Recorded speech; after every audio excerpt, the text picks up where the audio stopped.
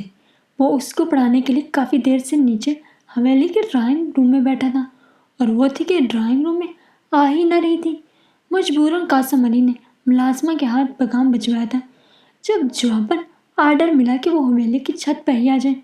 اس کا خود نیچے آنے کا کوئی ارادہ نہیں ہے، اس لیے مرتا کیا نہ کرتا کہ مستحق اسے ہی آنا پڑا تھا۔ لیکن وہ ایسے رسیلے اور مستی بھرے گانے کو سن کر آگے نہیں بڑھ سکا تھا۔ قاسم علی، تم یہاں کیوں کھڑے ہو؟ اوپر جاؤ نا، نگاہ بی بی تمہارا انتظار کر رہی ہوں گی۔ کلو اسے دیکھ کر اس کے پیچھے آ گئی تھی۔ جا رہا ہوں۔ وہ سر جھٹک کر اوپر جانے کے لیے آمادہ ہوا۔ آ جاؤ، میں بھی ساتھ ہوں، کلو کہتی ہوئی باقی کی 2 سیڑھیاں بھی طے کر گئی۔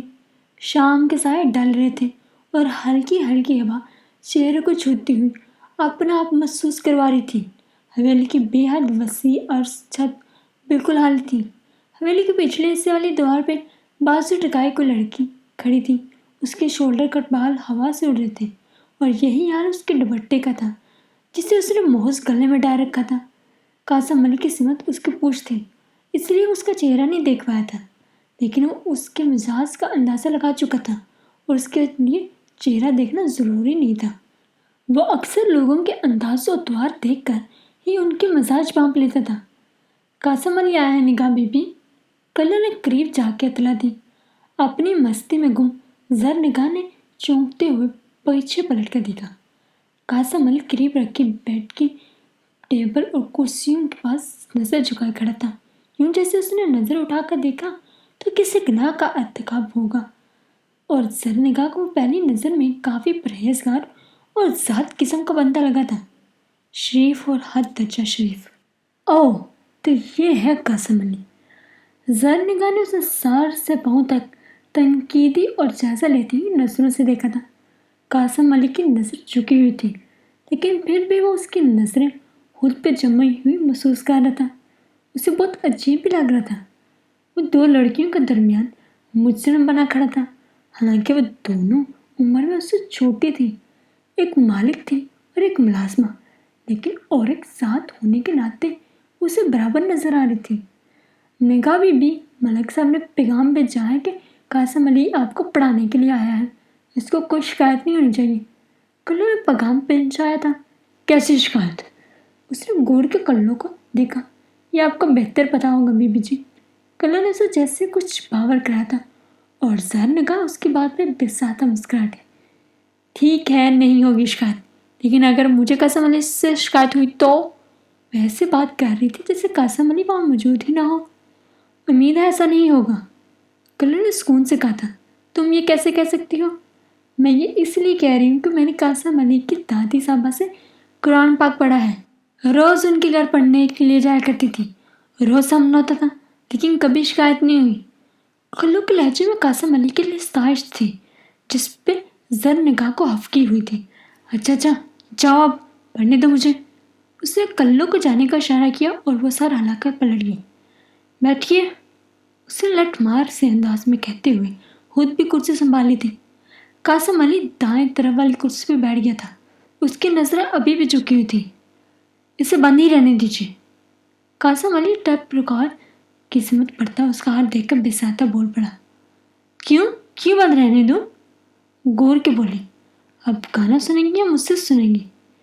قاسم علی نے بساتا کہتے ہوئے ہفکی سے اس کی سمت دیکھا تھا اور ڈلتی شام کے سرمی عکس میں اسے دیکھ کر ٹھہر گیا تھا۔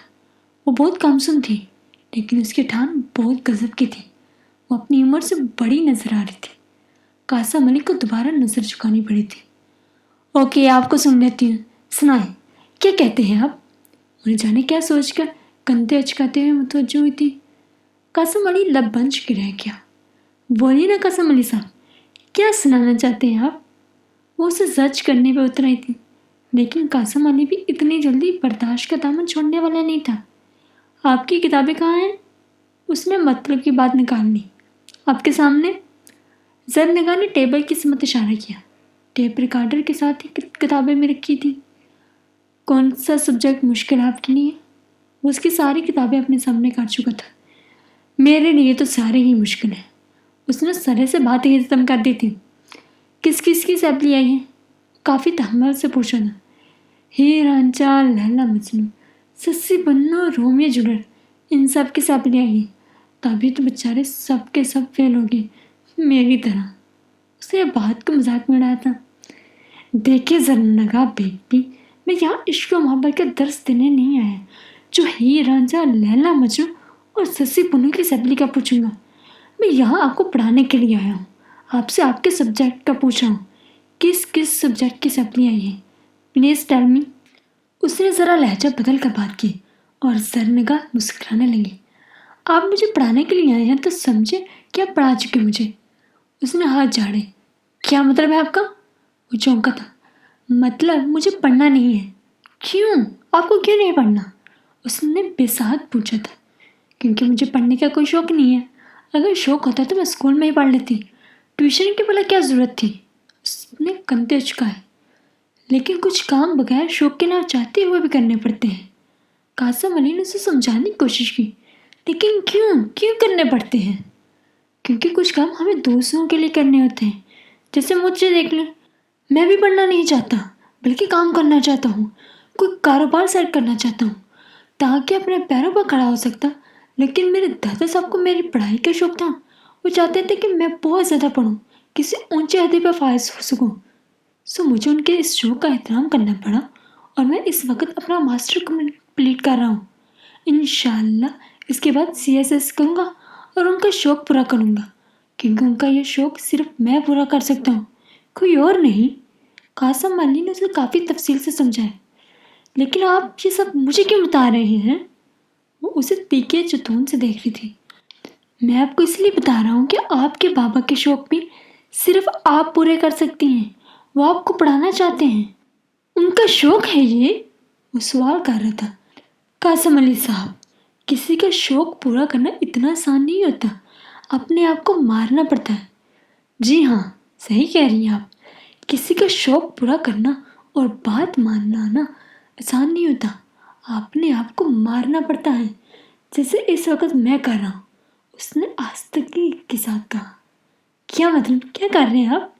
اپنے آپ کو مار رہا ہوں کیونکہ میں یہاں آپ کو پڑھانے کے لیے نہیں آنا چاہتا تھا، لیکن دادا صاحب کی بات مان کر آنا پڑا۔ اس نے صاف صاف بتا دیا تھا اور زرنگا نہ جانے کیوں پل پل کے لیے خاموش ہو گئی تھی۔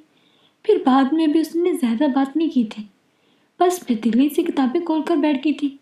اور بد دل تو قاسم علی بھی ہو چکا تھا، اسے ان دلوں میں تیل نظر نہیں آ رہا تھا۔ دادا صاحب، آپ نے مجھے بڑی مشکل جگہ پہ پھنسا دیا ہے۔ قاسم علی مولوی صاحب سے شکایت کر رہا تھا۔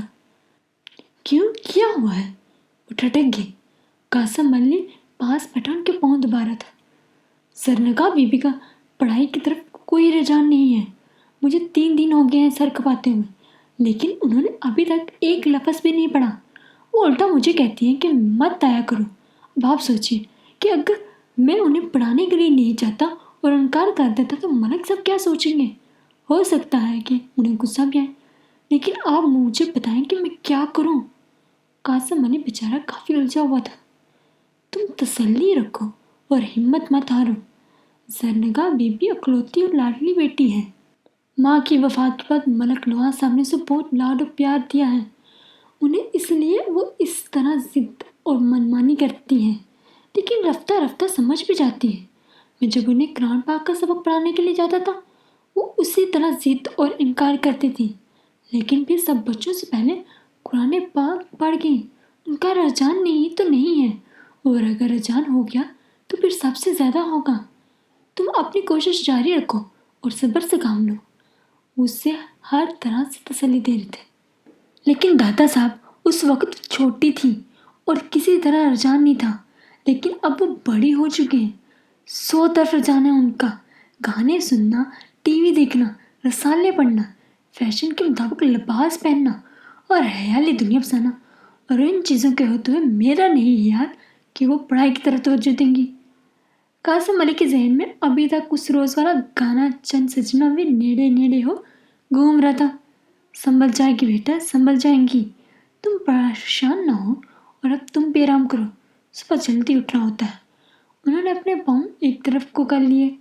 وہ دادا صاحب کو خدا حافظ کہہ کر اپنے کمرے میں آ گیا تھا۔ کوکاب، ارے کوکاب، کہاں مر گئی ہو؟ وہ حویلی کے ڈرائنگ روم میں بیٹھا زرنگا کا انتظار کر رہا تھا، جب اچانک کوئی آواز دیتے ہوئے اندر داخل ہوا۔ قاسم علی فوراً اپنی جگہ سے کھڑا ہو گیا۔ السلام علیکم، اسے سلام میں پہل کی اور اپنی عادت کے مطابق نظر جھکا لی تھی۔ وعلیکم السلام، آپ کون ہیں؟ قندیل امتیاز اسے دیکھ کر تھم سی گئی۔ میں قاسم علی ہوں، مولوی امام دین کا پوتا، زرنگا بیوی کو پڑھانے کے لیے آیا ہوں۔ اسے جھکے ہوئے سر کے ساتھ اپنا تعارف کرایا۔ اس گاؤں کا بچہ بچہ مولوی امام دین کو جانتا تھا، اس لیے اپنی پہچان کے لیے قاسم علی کو انہیں کا حوالہ دینا پڑتا تھا۔ خود قاسم علی اس گاؤں میں بہت کم ہی رہا تھا، اس لیے زیادہ تر لوگ اسے نہیں پہچانتے تھے۔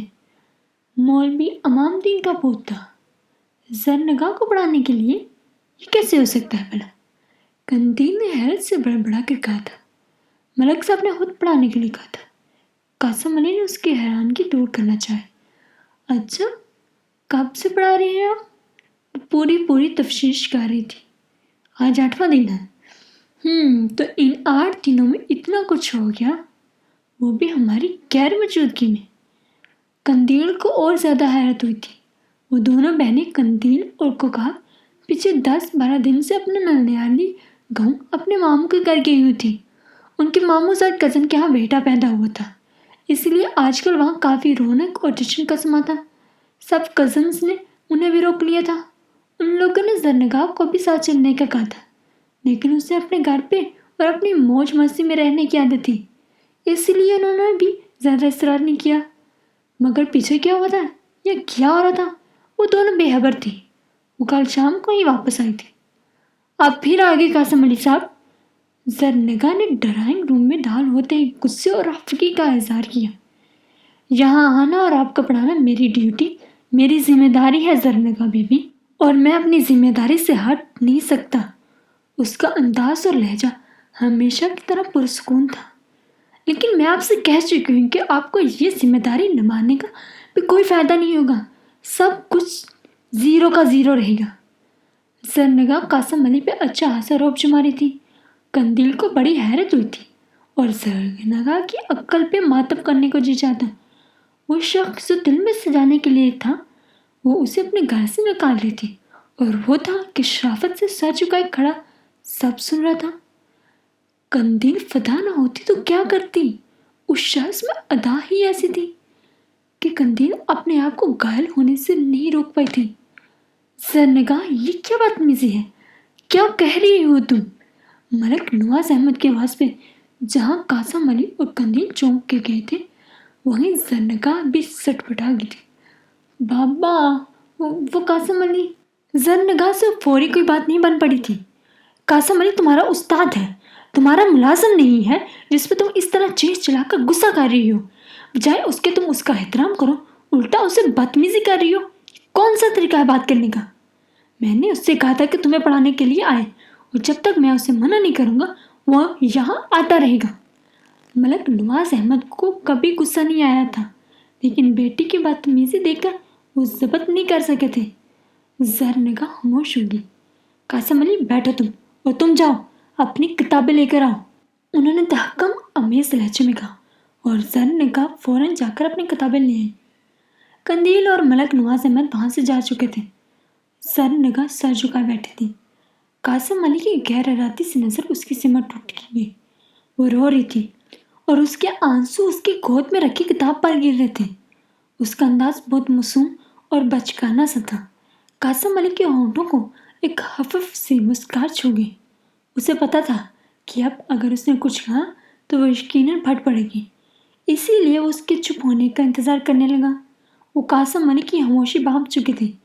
جب یہ اپنے آنسو ہاتھ کی پشت سے رگڑ کر پونچھتے ہوئے سیدھی ہو بیٹھی اور اپنی گود سے کتاب اٹھا کر قاسم علی کی گود میں پٹک دی۔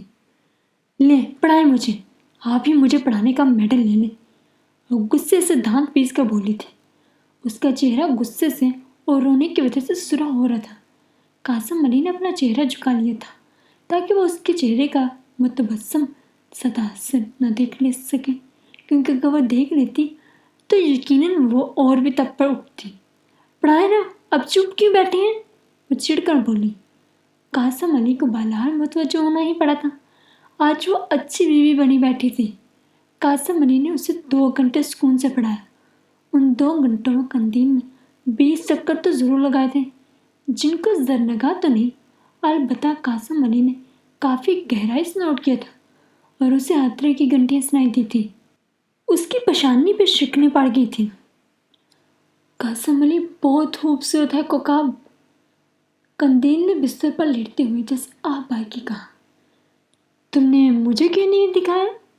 کوکب بہن پر خفا ہوئی۔ دکھاتی تو تب جب تمہیں کچھ ہوش ہوتا، تم تو گدھے گھوڑے بیچ کر سو رہی تھی جیسے کبھی رات تو ہونی ہی نہیں۔